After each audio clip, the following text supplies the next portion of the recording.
খাস কলকাতায় ইকবালপুরে মদের আসরের প্রতিবাদ করায় যুবককে কুপিয়ে খুনের অভিযোগ উঠেছে দুষ্কৃতীদের বিরুদ্ধে। আর এই ঘটনার প্রায় এক সপ্তাহ পরও কাউকে গ্রেফতার করতে পারেনি পুলিশ। অভিযোগ 8ই সেপ্টেম্বর রাতে ধনরাজ প্রসাদের বাড়ির পাশে মদ্যপান ও গালিগালাজ করছিল কয়েকজন দুষ্কৃতী। প্রতিবাদ করায় ভাইয়ের চোখের সামনে আচমকা চপার বের করে তাকে এলোপাথারি কোপাতে শুরু করে আমজাদ নামে এক দুষ্কৃতী। রক্তাক্ত অবস্থায় লুটিয়ে পড়েন ধনরাজ প্রসাদ। অভিযোগ এরপর গুলি চালানোরও চেষ্টা করে অভিযুক্তের সাগরেদরা। শুক্রবার বিকেলে হাসপাতালে মৃত্যু হয় ধনরাজ প্রসাদের। 5 জনের নামে অভিযোগ দায়ের হয়েছে, অথচ একজনকেও ধরতে পারেনি পুলিশ। এই প্রেক্ষাপটে পুলিশের বিরুদ্ধে চাঞ্চল্যকর অভিযোগ তুলেছে এলাকাবাসীর একাংশ। তাদের অভিযোগ, পুলিশের মদতে এলাকায় মদ গাঁজার আসর বসে।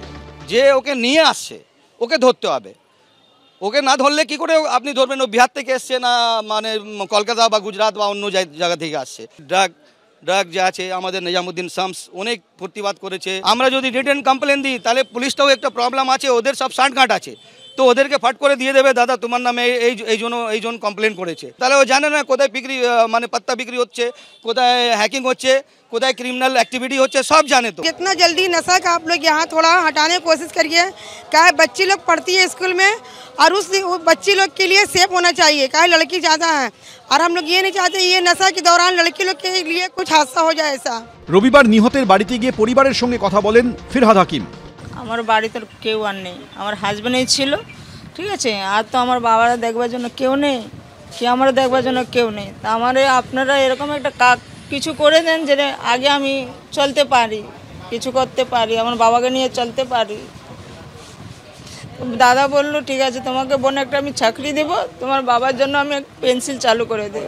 এটা অত্যন্ত দুঃখের যে একটা ঘরের সামনে একটা ক্রিমিনাল মদ খাচ্ছিল, তার পরিবারের তরফ থেকে তাকে বলা হলো যে না এটা খেও না, তার জন্য তাকে খুন করতে হলো।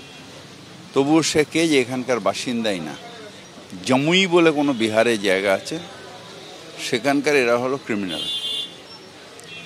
তারা এসে এখানে ইলিগাল যাওয়া আসা করে।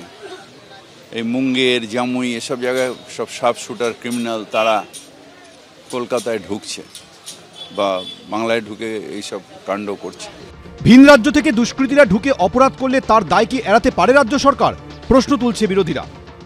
সবই ববিদার খালাতুতো ফুফাতুতো ভাই, কিন্তু এখন বিহারের গয়াতে ওনারও তো আত্মীয়তা আছে আমি শুনেছিলাম।